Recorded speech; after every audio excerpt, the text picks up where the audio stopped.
3.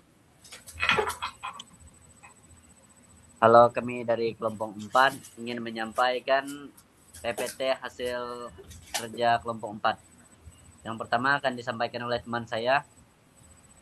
Silakan.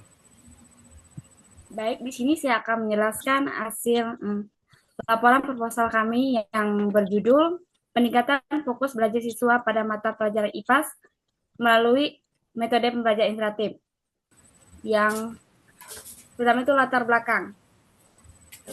Latar belakang, fokus belajar merupakan faktor penting dalam keberhasilan pembelajaran pada mata pelajaran IPAS, khususnya materi bencana alam. Masih ditemukan siswa yang kurang memperhatikan penjelasan guru, siswa yang kurang mudah berinteraksi, mengobrol, dan kurang aktif dalam pembelajaran. Salah satu penyebabnya adalah penggunaan metode pembelajaran yang masih didominasi ceramah sehingga siswa cepat bosan. Oleh karena itu, diperlukan metode pembelajaran interaktif agar siswa lebih aktif, fokus, dan memahami materi dengan lebih baik. Selanjutnya itu identifikasi masalah.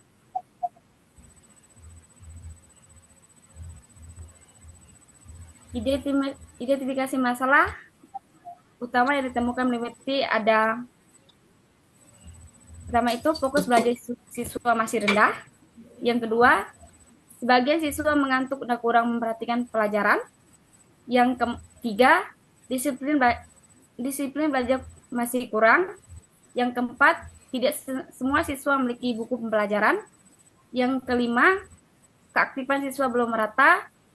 Dan keenam, metode pembelajaran kurang menarik. Yang terakhir, diperlukan pembelajaran yang lebih interaktif. Selanjutnya itu rumusan masalah. Di sini ada 4 rumusan masalah. Yang pertama itu kondisi fokus belajar siswa sebelum penerapan metode interaktif.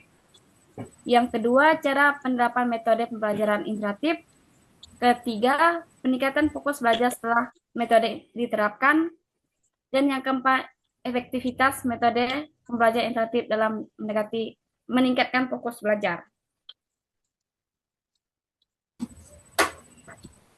Selanjutnya itu tujuan penelitian. Tujuan penelitian meningkatkan fokus belajar siswa melalui metode pembelajaran interaktif serta mengetahui efektivitas penerapannya dalam pembelajaran IPAS materi bencana alam. Selanjutnya akan dijelaskan oleh teman saya, Christian. Baik, terima kasih waktu dan kesempatannya. Selanjutnya saya akan menjelaskan tentang manfaat penelitian. Nah, penelitian diharapkan memberikan manfaat bagi yang pertama siswa, guru, sekolah, dan peneliti. Bagi siswa meningkatkan fokus, keaktifan, dan pemahaman materi. Yang kedua bagi guru menjadi referensi dalam memilih metode pembelajaran. Yang ketiga bagi sekolah untuk meningkatkan kualitas proses pembelajaran. Yang keempat untuk menambah pengalaman dan menerapkan metode pembelajaran interaktif. Kemudian ada fokus belajar. Nah, fokus belajar adalah kemampuan siswa memusatkan perhatian pada materi pembelajaran sehingga proses belajar berlangsung secara efektif. Konsentrasi yang baik membantu siswa memahami materi dan meningkatkan hasil belajar. Sedangkan konsentrasi yang rendah menyebabkan siswa mudah terdistraksi dan prestasi belajar menurun. Kemudian ada faktor yang memengaruhi fokus belajar. Yang pertama adalah faktor internal, kedua itu adalah faktor eksternal, di mana eksternal itu dari luar, internal dari dalam. Nah, yang dari dalam, internal, motivasi belajar. Kedua, minat belajar. Ketiga, kondisi fisik dan kesehatan. Yang keempat, kondisi psikologis. Itu sangat mempengaruhi fokus belajar siswa. Nah, yang dari dalam berupa lingkungan keluarga dan sekolah, metode pembelajaran, penggunaan gadget dan media sosial. Yang terakhir, suasana kelas yang kurang kondusif. Nah, faktor-faktor itu sangat mempengaruhi fokus belajar siswa. Kemudian, saya akan menjelaskan tentang meningkatkan fokus belajar. Beberapa strategi yang dapat dilakukan. Yang pertama, menggunakan metode pembelajaran interaktif. Pembelajaran interaktif itu bisa berupa video, gambar, animasi, ataupun PowerPoint. Dan melakukan ice breaking, mengajak siswa berdiskusi dan bekerja dalam kelompok. Yang terakhir, mengurangi pembelajaran yang monoton agar siswa tetap termotivasi. Kemudian ada metode pembelajaran interaktif. Metode pembelajaran interaktif merupakan pendekatan pembelajaran yang melibatkan siswa secara aktif melalui diskusi, tanya jawab, proyek, penggunaan media digital, dan aktivitas kolaboratif. Metode ini bertujuan meningkatkan perhatian motivasi, partisipasi, serta hasil belajar siswa. Pembelajaran interaktif juga memanfaatkan media digital seperti animasi, video, dan platform pembelajaran sehingga proses belajar menjadi lebih menarik dan bermakna. Nah, ada metode penelitian. Dalam penelitian tindakan kelas kami, dengan model Canmis dan MC Taggart yang terdiri atas 4 tahap. Yang pertama ada perencanaan atau planning, kedua pelaksanaan tindakan atau acting, yang ketiga observasi atau observing, yang keempat refleksi atau reflecting. Kemudian ada penelitian menggunakan pendekatan campuran atau mixed methods, yaitu kualitatif untuk mendeskripsikan proses pembelajaran, kuantitatif untuk mengukur peningkatan fokus dan hasil belajar siswa. Penelitian dilaksanakan di SD Negeri 26 Sintang pada siswa kelas 5 mata pelajaran IPA, materi bencana alam. Lebih spesifiknya lagi, kelas 5A yang berjumlah 28 orang. Selanjutnya akan dijelaskan oleh teman saya, Stanley. Baik, di sini saya akan menjelaskan materi IPAS. IPAS merupakan gabungan dari mata pelajaran IPA dan IPS.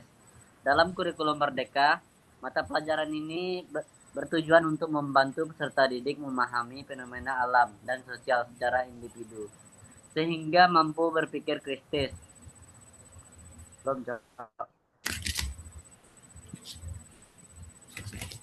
Mampu berpikir kritis, kreatif, dan menyelesaikan masalah dalam kehidupan sehari-hari. Next.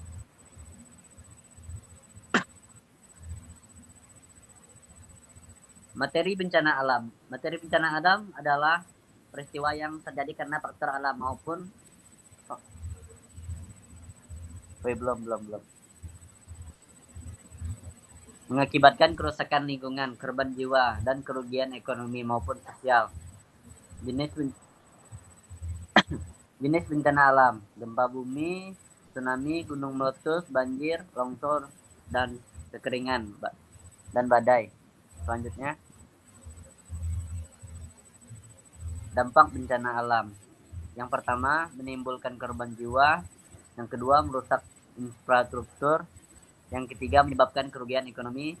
Yang keempat, merusak lingkungan. Serta yang kelima, menimbulkan trauma psikologis dan mengganggu kehidupan sosial masyarakat. Next. Kerangka berpikir dan hipotesis. Penelitian berasumsi bahwa rendahnya fokus belajar siswa disebabkan oleh metode pembelajaran yang kurang melibatkan siswa secara aktif. Dengan menerapkan metode pembelajaran interaktif, siswa diharapkan menjadi lebih baik, perhatian meningkatkan, dan fokus belajar menjadi lebih baik. Hipotesis penelitian menyatakan bahwa metode pembelajaran interaktif dapat meningkatkan fokus belajar siswa pada mata pembelajaran IPAS, materi bencana alam.